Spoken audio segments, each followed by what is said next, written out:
Hello friends. Meet RPSC के online YouTube channel पर आप सभी का स्वागत है। हमने अंतर्राष्ट्रीय क्रोनोलॉजी सीरीज प्रारंभ की थी, जिसमें हमने अप्रैल माह का करंट अफेयर्स जो क्रोनोलॉजी पर आधारित था वो कंप्लीट कर लिया। हमने मई माह का एक पोर्शन अंतर्राष्ट्रीय परिदर्शन हम कंप्लीट कर चुके हैं। आज उसी का नेक्स्ट पार्ट 2 हम राष्ट्रीय परिदर्शन और अंतरिक्ष विज्ञान से संबंधित जो अंतर्राष्ट्रीय क्रोनोलॉजी मई 2024 में दे रखा है वो कंप्लीट करेंगे। इसलिए वीडियो को अंत तक देखना, वीडियो को शेयर करना, लाइक करना तथा चैनल को सब्सक्राइब करना। यह आपके आगामी सभी भर्ती परीक्षाओं के लिए उपयोगी साबित होगी। तो बिना देरी के प्रारंभ करते हैं। भारत की पहली बहुउद्देशीय हाइड्रोजन पायलट परियोजना। तो हाल ही में भारत की प्रथम बहुउद्देशीय हाइड्रोजन पायलट परियोजना को कहाँ प्रस्तावित की गई है? तो नाथपा झाखरी हाइड्रो पावर स्टेशन, यहाँ पर यह बहुउद्देशीय परियोजना प्रारंभ की गई है। ये कहाँ पर स्थित है? हिमाचल प्रदेश में स्थित है। नेक्स्ट देखते हैं। रामलला अयोध्या। हाल ही में रामलला मंदिर अयोध्या में स्थापित किया गया था।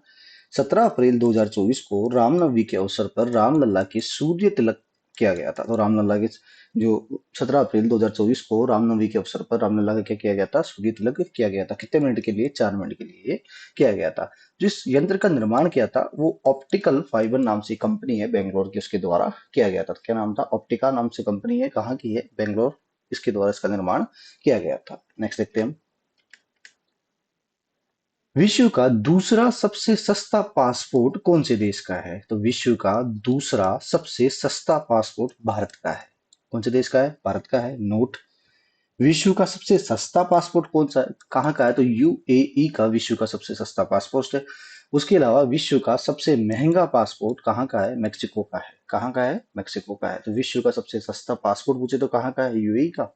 सेकंड नंबर पे पूछे तो कौन सा आता है? भारत का। और महंगा पूछे तो कौन सा है? मैक्सिको का है। नेक्स्ट देखते हैं। स्वच्छ ऊर्जा थिंक टैंक रिपोर्ट। हाल ही में रक्षा मंत्रालय या ऊर्जा विभाग के द्वारा स्वच्छ ऊर्जा थिंक टैंक रिपोर्ट जारी की गई है, जिसमें देश में स्वच्छ ऊर्जा अपनाने वाले जो राज्य हैं उनमें प्रथम स्थान पे रहा है कर्नाटक। सेकंड पे कौन सा रहा है? गुजरात में। तो हमारे कई बार क्वेश्चन पूछे जाते हैं कि देश में स्वच्छ ऊर्जा अपनाने वाला प्रथम स्थान पर राज्य कौन सा रहा था? कर्नाटक। सेकंड पे कौन सा है? गुजरात। नोट। कर्नाटक में बिजली की खपत का 37% व गुजरात में 17% हरित ऊर्जा का प्रयोग किया जाता है। हरित ऊर्जा का प्रयोग किया जाता है। तो पहले स्थान पर कौन सा आता है? कर्नाटक। सेकंड पे कौन सा आता है? गुजरात। नेक्स्ट देखते हैं।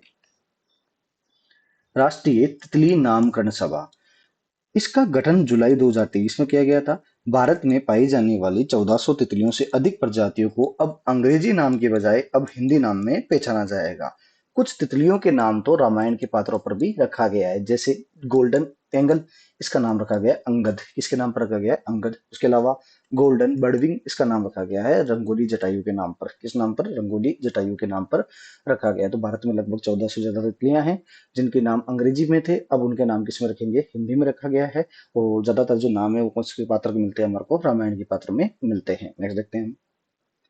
हाल ही में किस महाद्वीप पर भारत का तीसरा डाकघर केंद्र खोला गया? ये थोड़ा सा इंपॉर्टेंट क्वेश्चन हो जाता है।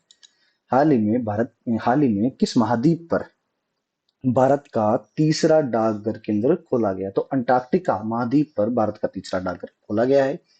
यह डाकघर भारतीय रिसर्च स्टेशन भारती स्टेशन में खोला गया है। नेक्स्ट देखते हैं इसके बारे में क्या क्या जानकारी मिलती है हमारे को। जो इसका पिन कोड होगा वो है MH1718। पिन कोड क्या है? MH1718। इससे पहले जो अंटार्कटिका में दो डाकघर और हैं। प्रथम डाकघर दक्षिण गंगोत्री में कब जो दक्षिण गंगोत्री में जो स्थापना हुई कब हुई थी? 1984 में। उसके अलावा जो द्वितीय डाकघर है वो कहाँ पर? अंटार्कटिका में मैत्री में खोला गया। कब खोला गया था? 1990 में।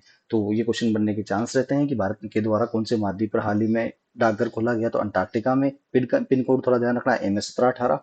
प्रथम डाकघर कहाँ पर? दक्षिण गंगोत्री अंटार्कटिका। सेकंड कहाँ पर है? मैत्री में। नेक्स्ट देखते हैं। Global forest watch report 2024। देश में 2022-23 में कुल 4.14 लाख, करीबन 4,14,000 हेक्टर, 4.1% आर्द्र प्राथमिक वन नष्ट हो गए। तो ग्लोबल फॉरेस्ट वॉच रिपोर्ट के अनुसार भारत में 2022 से लेकर 2023 के मध्य करीबन 4.1% आर्द्र प्राथमिक वन नष्ट हो गए हैं। जिनमें सर्वाधिक जो वनों को नुकसान हुआ है वो कौन से राज्यों को हुआ है? असम को हुआ है। तो हमारे लिए डायरेक्ट क्वेश्चन आ सकता है कि ग्लोबल फॉरेस्ट वॉच रिपोर्ट 2024 के अनुसार सर्वाधिक वनों का नुकसान या वृक्षों का नुकसान कौन से राज्य में हुआ? तो असम में हुआ है। कितना हुआ? लगभग 3.24 लाख के आसपास है। लगभग 3,24,000 हेक्टर वृक्षों का नुकसान इनको हुआ है। 2002 से लेकर 2022 भारत में आग के कारण लगभग 35,000 लगभग 36,000 हेक्टेयर वृक्षों को नुकसान पहुंचा है। तो ये थोड़ा सा आप ध्यान रखना कि ग्लोबल फॉरेस्ट रिपोर्ट के अनुसार कौन से राज्य को सर्वाधिक नुकसान पहुंचा है वृक्षों में, तो असम को पहुंचा है। नेक्स्ट देखते हैं।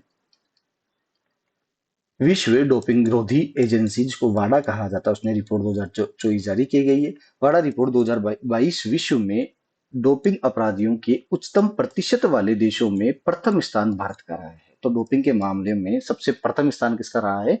भारत का रहा है। लगभग 3.26% केस कहाँ से मिलते हैं हमारे को? भारत से मिले हैं। उसके अलावा देखते हैं हम भारत की प्रथम घरेलू जीन थेरेपी।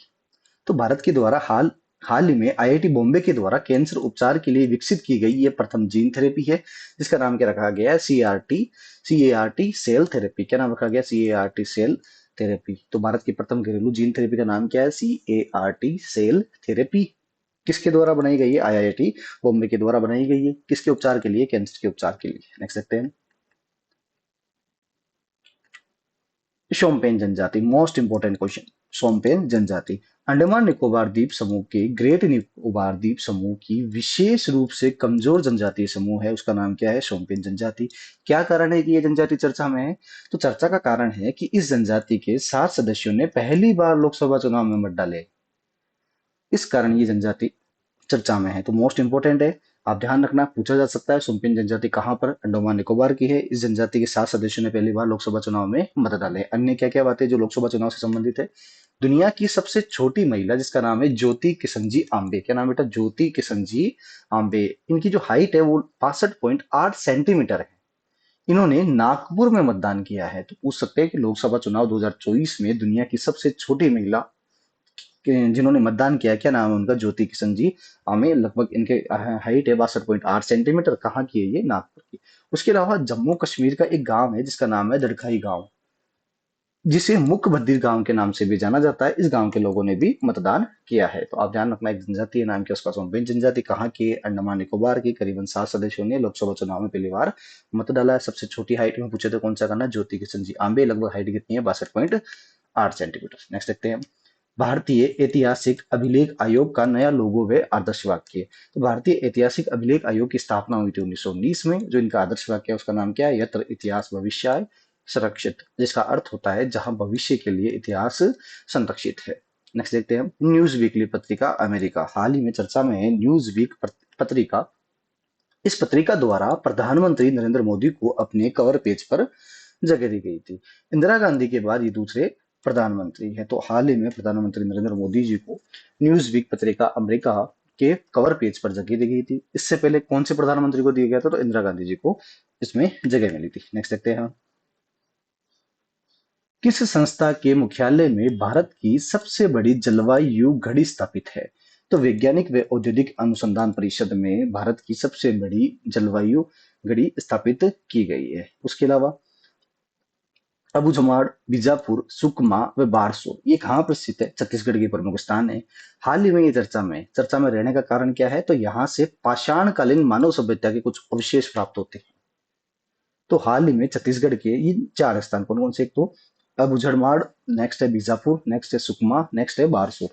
ये कहाँ पर स्थित है? छत्तीसगढ़। यहाँ से क्या मिले हमारे को? पाषाणकालीन मानव सभ्यता के उपकरण प्राप्त होते हैं। नेक्स्ट देखते हैं हम। अंतरिक्ष व रक्षा प्रौद्योगिकी संबंधित क्या क्या न्यूज मिलती है हमारे को इस क्रोनोलॉजी में? तो एक नाम मिलता है अंगारा A5 रॉकेट। तो रूस के द्वारा हाल ही में इस रॉकेट का सफलतापूर्वक परीक्षण किया गया। तो सवाल डायरेक्ट आता है अपना कि अंगारा A5 रॉकेट का संबंध कौन से देश से? तो रशिया से। किससे बेटा? रशिया से। नेक्स्ट है डेल्टा 4 हेवी रॉकेट।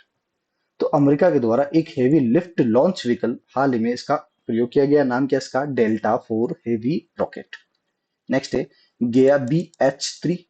यूरोपियन खगोलविदों द्वारा आकाशगंगा में खोजा गया सबसे बड़ा ब्लैक होल, उसका नाम क्या रखा गया है? गया BH3 रखा गया है। नेक्स्ट देखते हैं हम। MPATGM man portable anti tank guided missile. DRDO द्वारा विकसित यह मिसाइल, इस मिसाइल का परीक्षण जैसलमेर के पोखरण फायरिंग रेंज में इस हथियार का सफलतापूर्वक परीक्षण किया गया है। ये थोड़ा सा आप ध्यान रखना है, राजस्थान से संबंधित है कि जैसलमेर में पोखरण में इस डीआरडीओ द्वारा इस हथियार का सफलतापूर्वक परीक्षण किया गया है। डीआरडीओ के जो अध्यक्ष हैं वो कौन है वर्तमान में? समीर वी कामत। क्या नाम बेटा? समीर वी कामत। उसके अलावा मांटा रे, अमेरिका द्वारा बनाया गया प्रथम अंडर वाटर ड्रोन, उसका नाम क्या रखा गया है? मांटा रे रखा गया है। नेक्स्ट देखते हैं हम क्रिस्टल मेज 2। भारत द्वारा हवा से सतह पर मार करने वाली मध्यम दूरी की मिसाइल, उसका नाम क्या रखा है? क्रिस्टल मेज 2। तो सिंपल पूछा जा सकता है ये क्रिस्टल मेज 2 क्या है? तो भारत द्वारा हवा से सतह पर मार करने वाली मध्यम दूरी की मिसाइल, उसका नाम क्या रखा गया है? क्रिस्टल मेज 2। नेक्स्ट देखते हैं हम रैम्पेज मिसाइल। तो इजरायली मिसाइल का भारतीय वायुसेना व नौसेना में शामिल किया गया। हाल ही में जो इजराइल की मिसाइल, उसका नाम क्या है? Rampage missile. इसको किसमें शामिल किया गया है? भारतीय वायुसेना, और साथ में किसमें शामिल किया गया है? नौसेना में शामिल किया गया है। उसके अलावा हमारे को अन्य कौन से फैक्टर मिलते हैं इसमें?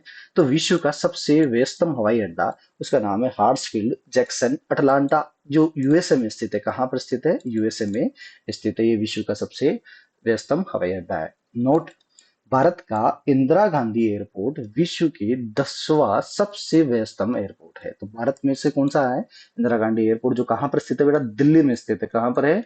दिल्ली में स्थित है। ये विश्व का 10वां सबसे व्यस्तम एयरपोर्ट है। उसके अलावा विश्व का सबसे सर्वश्रेष्ठ एयरपोर्ट कौन सा है? तो दोहा हमाद एयरपोर्ट है। ये कहाँ पर स्थित है? कतर में स्थित है। ये विश्व का सबसे सर्वश्रेष्ठ एयरपोर्ट है। ये आपके मई माह की क्रोनोलॉजी में राष्ट्रीय व साइंस के संबंधित जितने भी करंट अफेयर्स के क्वेश्चन थे वो कंप्लीट होते हैं। मिलते हैं नेक्स्ट वीडियो में। Thank you so much. Video को अंत तक देखना, लाइक करना, चैनल को सब्सक्राइब